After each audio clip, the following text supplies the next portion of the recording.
Hola a todos, espero se encuentren muy bien. Para esta semana tenemos un nuevo video denominado con el tema Inmunidad adquirida.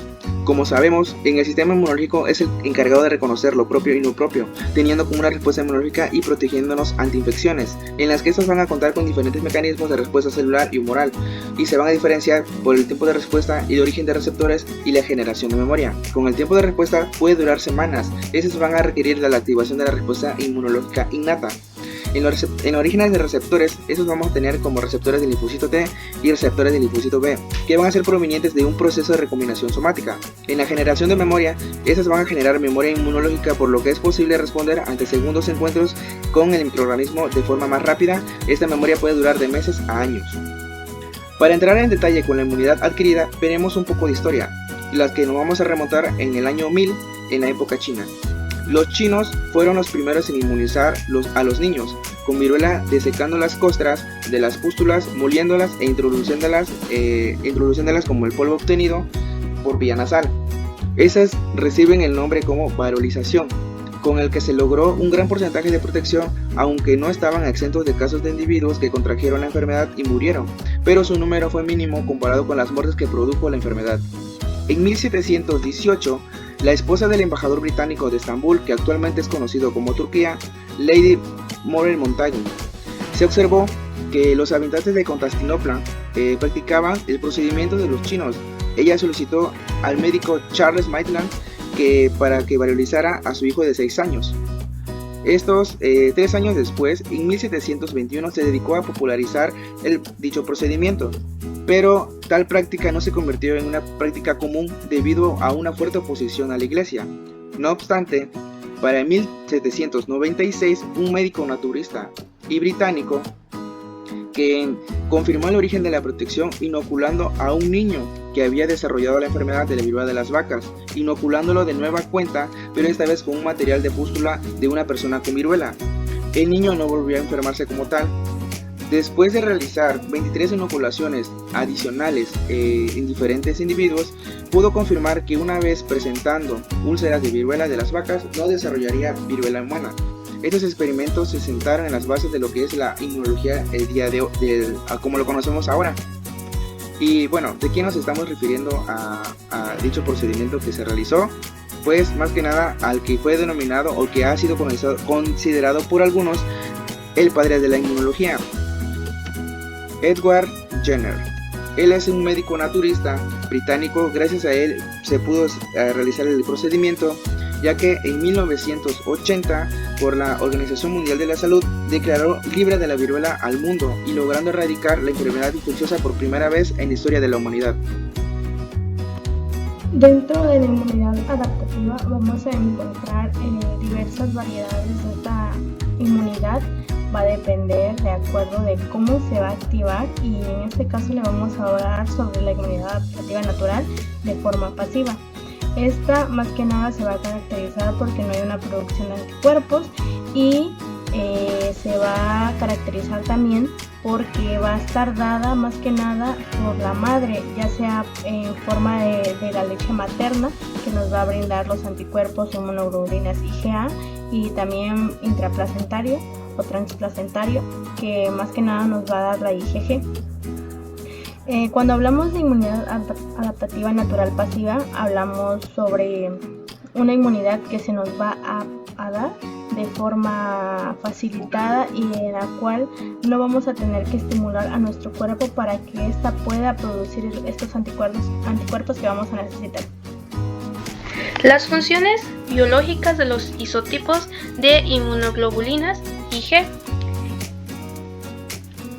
Vamos a tener funciones de las distintas regiones. El sitio de unión de antígeno está formada por segmentos de la región BL y BH, y también va a tener una porción FC que va a activar a las funciones efectoras que dependen principalmente de isotipo de la cadena pesada. En la región bisagra determina como una molécula de anticuerpo que puede interaccionar simultáneamente con dos moléculas de antígeno. También tenemos a las funciones de isotipo específicas, que estas van a tener distintos isotipos con una misma especificidad antigénica que van a activar diferentes funciones efectoras. También isotipos que aportan flexibilidad a la respuesta inmune a partir de atacar a un patógeno por medio de distintos mecanismos. Y el sistema inmune puede también seleccionar el mecanismo más eficaz para la eliminación de antígeno y reforzar este tipo de respuestas. Vamos a tener un aumento de la fagocitosis, que esta va a tener una opsonización por la IgG, que las partículas antigénicas son cubiertas por anticuerpos cuyas regiones del fragmento cristalizados son a su vez reacciones por receptores específicos de los neutrófilos y los fagocitos mononucleares, estimulando la fagocitosis de las partículas. Vamos a tener a la activación de los complementos por IgM e IgG.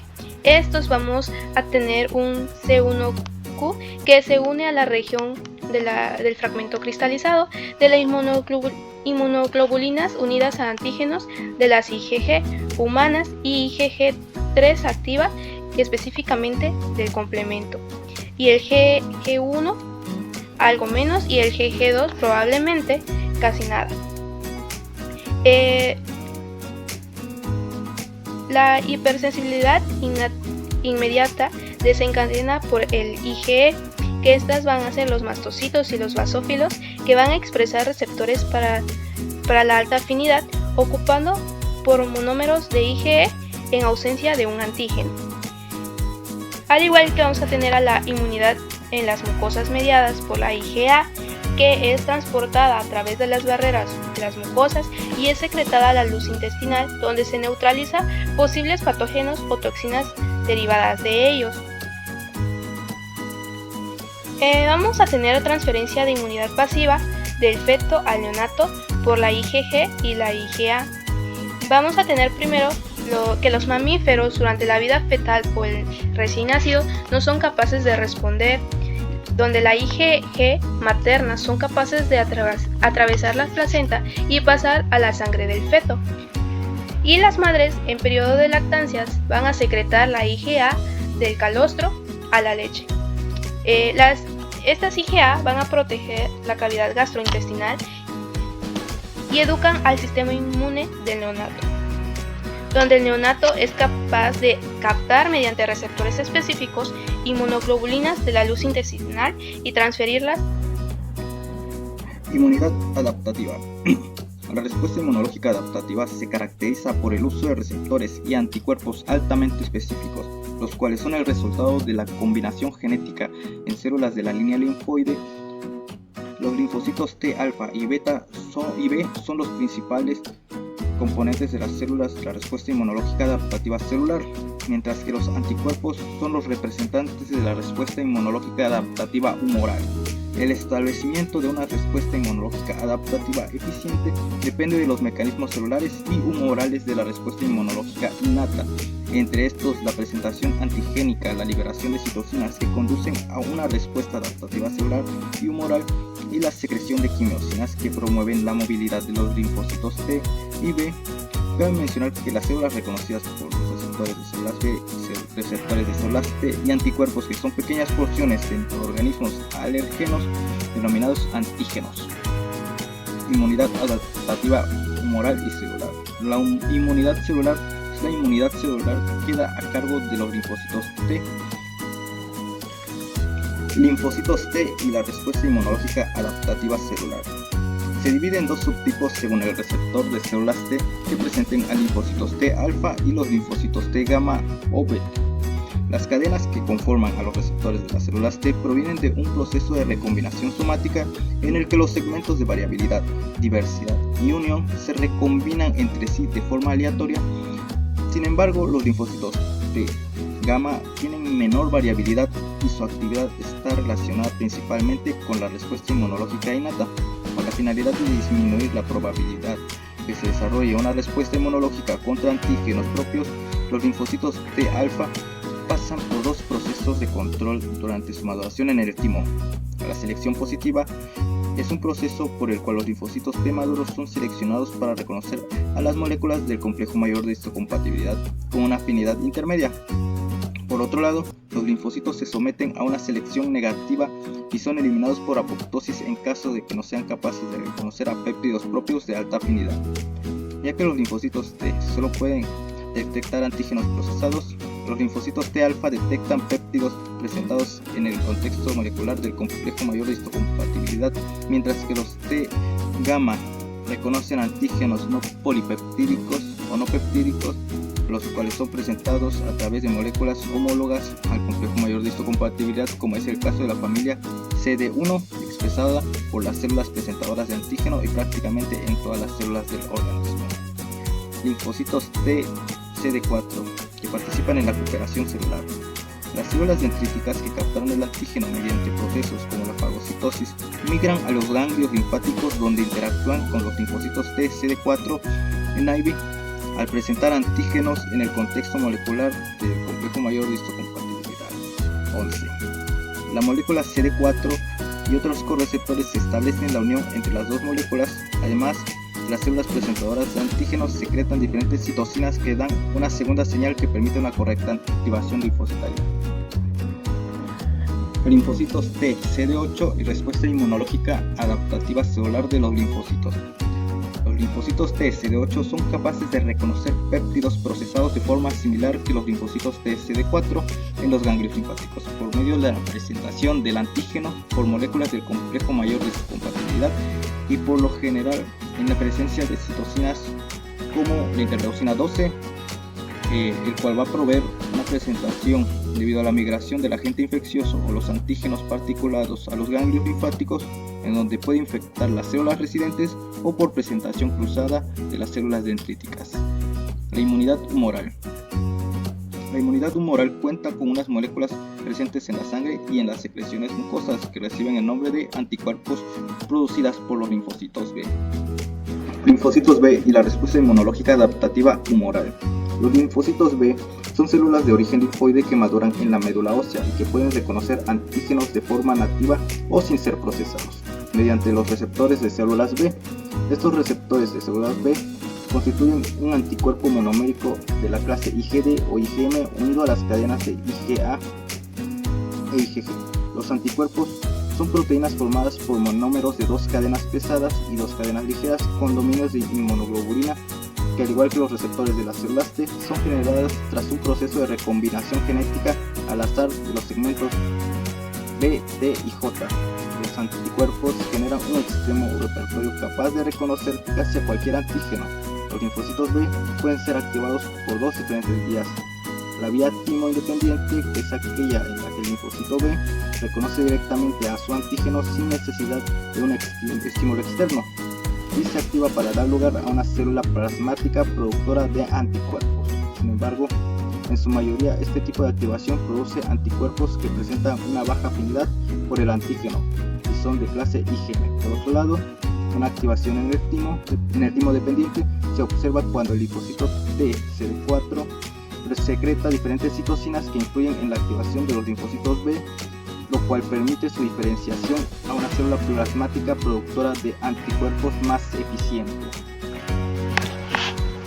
La inmunidad activa adquirida naturalmente se va a referir a la exposición natural a un agente infeccioso u otro antígeno por parte del cuerpo. El cuerpo va a hacer sus propios anticuerpos. Vamos a tener dos ejemplos, que es la transferencia placentaria de la IgG de la madre al feto durante el embarazo. Estos anticuerpos generalmente duran de 4 a 6 meses después del nacimiento, la cual las respuestas inmunes van a alcanzar su plena fuerza aproximadamente a los 5 años de edad. El otro ejemplo es que la IgA y la IgG se van a encontrar en el calostro humano, en la leche de los bebés que son amamantados. Además, la IgA y la IgG, la leche humana también contiene oligosacáridos y mucinas, que estas se van a adherir a las bacterias y virus por interferir a su unión a las células hospederas. La lactoferina va a unir al hierro y hacerlo indispensable para la mayoría de las bacterias. El B12, que se une a la proteína para privar a las bacterias de la vitamina B12 necesaria para el factor bifidus, que promueve el crecimiento del lactobacillus. La flora normal en el tracto gastrointestinal de los lactantes les ayuda a las bacterias dañinas. El fibronectina, que aumenta la actividad antimicrobiana de los macrófagos y ayuda a reparar el daño tisular por infección en el tracto gastrointestinal, la cual las lisocimas va a descomponer peptidoglicano en paredes celulares bacterianas. Les hablaré sobre la historia de los anticuerpos. Bueno, todo empezó porque Emily von Perry, quien es esta persona, y Shibasaburo Kitasato, quien es esta otra persona, se dieron cuenta que inoculando, o sea, inyectando varias dosis subletales decrecientes de toxinas de difteria, se podían inmunizar cobayos sin que murieran por los efectos tóxicos de las toxinas. ¿Y qué son cobayos? Son cuyos. O sea, ¿qué quiere decir todo esto? O sea, se dieron cuenta que inyectando dosis de toxinas de difteria no mataba a estos cuyos, sino que los protegía, al contrario los protegía. ¿Y qué pasaba? Cuando ellos les volvían a inyectar esta toxina, estos ya tenían un efecto menor. Entonces, este procedimiento de inmunidad pasiva se le denominó seroterapia. Y quien denominó anticuerpos a las antitoxinas fue Emily von Perry. Los anticuerpos van a ser pieza fundamental de nuestra inmunidad adaptativa, ya que gracias a esto se van a llevar más que nada la presentación de antígenos y más que nada la adaptabilidad que va a ser de reconocer patógenos en ciertas ocasiones en las que puedan presentarse a través de nuestro cuerpo. Estos anticuerpos también van a ser llamados o conocidos como inmunoglobulinas, van a estar dentro de la inmunidad humoral, que esta a su vez va a estar dentro de la inmunidad adaptativa, y van a estar compuestas por glucoproteínas que van a pesar 150 kilodalton, y cada cadena, como vemos aquí en la figura, se compone como de forma Y, entonces son 3 pedazos, cada pedazo va a pesar 500 kilodalton. Por 4 cadenas, 2 de ellas van a ser pesadas o grandes, son las que se están marcando en ese momento, y 2 cadenas ligeras o pequeñas, que son estas, las verdes. Bueno, cada una de estas cadenas pequeñas o ligeras van a tener una región variable en donde se va a encontrar o en donde se va a llevar a cabo más que nada la presentación del antígeno, y también vamos a tener una región constante. Estas se van a llamar por distintos nombres. Por ejemplo, podemos ver que en las cadenas variables de las cadenas ligeras vamos a ver que tiene esa letra de BH, que significa más que nada variable, o sea, la cadena pesada que va a ser variable, y BL, que va a ser la cadena ligera, que va a ser su parte variable. De igual manera, pues vamos a ver cómo estos se van a ir diferenciando, y también vamos a encontrar que, como toda proteína, va a tener un grupo amino que va a estar en su terminal de las cadenas ligeras, y un grupo carboxilo que va a estar en la terminal de las cadenas pesadas.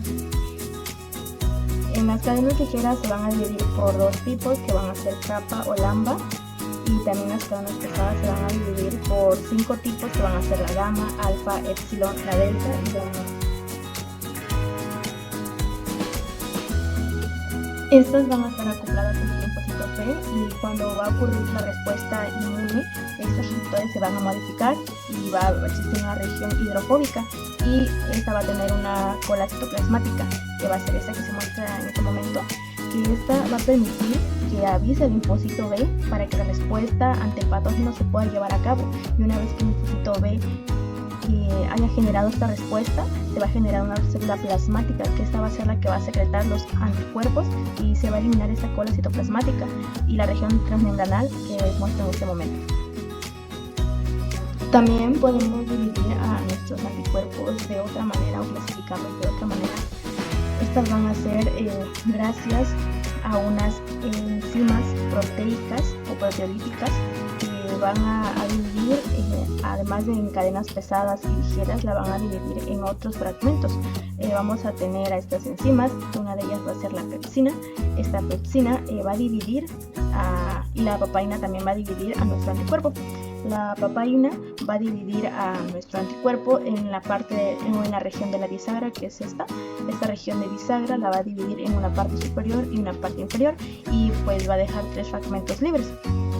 que dos de ellos van a ser los que van a contener las cadenas ligeras y las cadenas pesadas, y esos se les van a conocer como FAP, que van a ser los fragmentos presentadores de antígenos, y la parte inferior que va a ser la fracción cristalizable, en la cual se van a llegar, o más que nada se va a unir al linfocito para llevarse a cabo la respuesta inmunitaria.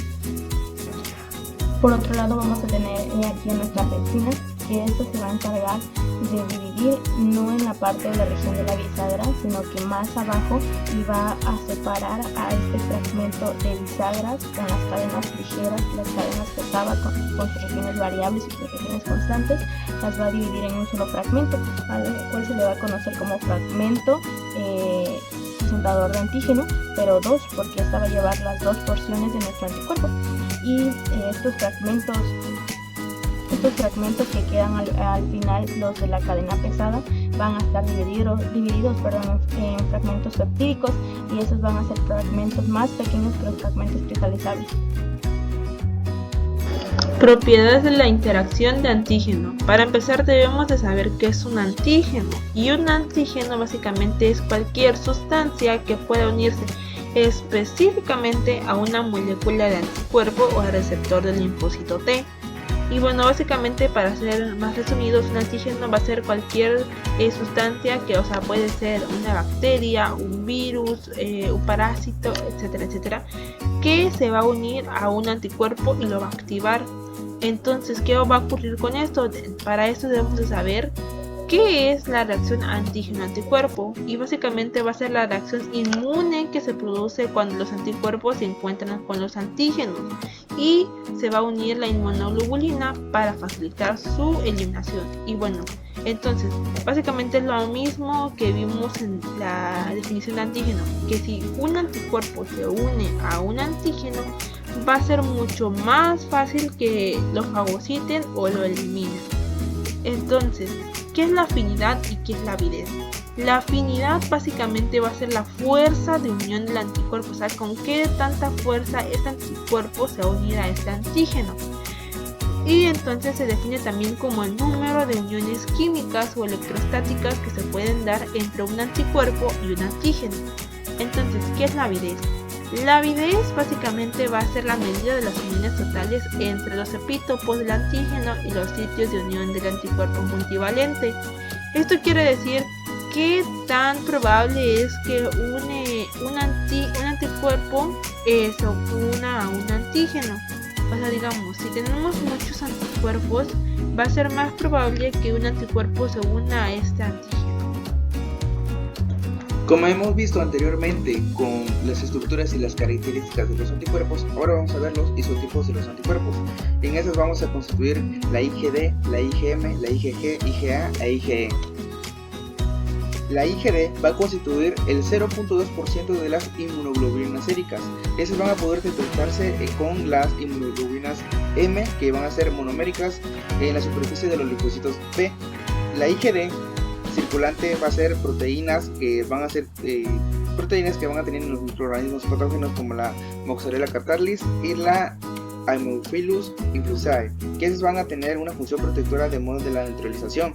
Esas van a tener un entrecruzamiento por la IgD en la superficie de los basófilos e inducen la liberación del péptido antimicrobiano de las interleucinas 37 y el factor de activador de las células B, una citocina homeostática de los linfocitos B. La IgM va a presentar de 5 a 10% de las inmunoglobulinas séricas. Estas se van a encontrar de manera monomérica de la superficie de los linfocitos B. Estas van a ser asociadas por el CD79, y la IgM va a ser la primera inmunoglobulina que se va a producir durante la respuesta humoral, ya que esa va a tener una baja afinidad por su antígeno. Estas van a presentar una alta avidez, ya que puede unirse de forma simultánea a diferentes epítopos debido a su forma petamérica. Es eficiente para la aglutinación y la neutralización de microorganismos y toxinas. Debido a su elevado peso molecular, difunde de modo ineficiente para hacer bajas concentraciones de líquido extracelular. La IgG, esas van a tener unas inmunoglobulinas séricas del 75 al 80%, y se van a producir durante la respuesta secundaria ante antígenos. Los anticuerpos IgG van a difundirse con facilidad ya que son muy abundantes en el líquido extracelular y son muy eficientes en la neutralización de las toxinas, virus y bacterias. Los receptores de CD64 y CD32 van a unirse a las subclases de las IgG. Estas van a tener una baja afinidad. Estos receptores se van a encontrar en la superficie de los macrófagos, de los neutrófilos y de los basófilos y los eosinófilos. Estos como tal van a promover la fagocitosis de los inmunocomplejos y microorganismos recubiertos de anticuerpos, con lo que van a favorecer el incremento de una respuesta inmunológica contra los mismos. Los anticuerpos IgG son los únicos que van a poder atravesar la membrana placentaria. IgA. Estos van a representar del 10 al 15% de las inmunoglobulinas séricas, que esas pero van a ser muy abundantes en las secreciones corporales, por ejemplo la saliva, la leche materna y el moco de las vías bronquiales, genitourinarias y digestivas. La IgA sérica se presenta por lo general como monómero, mientras que las secreciones de la IgA van a presentarse como dímero o tetrámero. Las células plasmáticas productoras de la IgA se van a encontrar en la lámina de la propia, situada debajo de la membrana basal del epitelio, por lo que la IgA tiene que transportarse por el lumen del intestino o bronquiolar.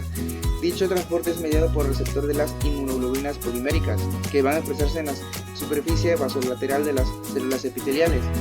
Este mecanismo va a consistir más que nada en la formación de la hidratación alrededor de los organismos recubiertos con inmunoglobulinas A, que van a representar las mucinas hidrofóbicas, de manera que estas van a ser superficie de las mucosas, de lo que va a inhibir a la adherencia de esos microorganismos. La IgE. La concentración sérica va a tener del 0.00%.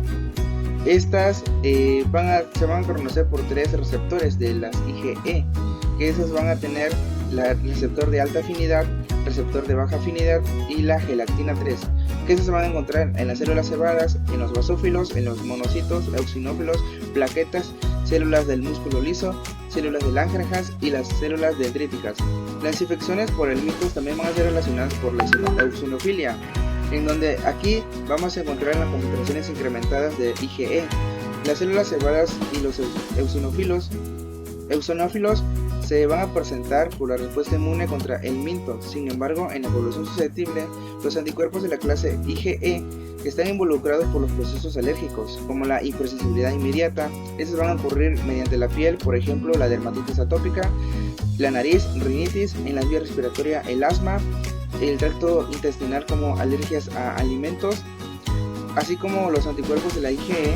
Estos van a tener una superficie de las células cebadas unidas a los receptores de alta afinidad, que van a conocerse como un alérgeno, que estas van a activar las vías de señalización que van a llevar la degranulización de esas células y a la liberación de los mediadores inflamatorios, que van a dar origen a las manifestaciones clínicas de las reacciones alérgicas. Esas pueden incluso dar un problema anafiláctico, incluso un shock anafiláctico.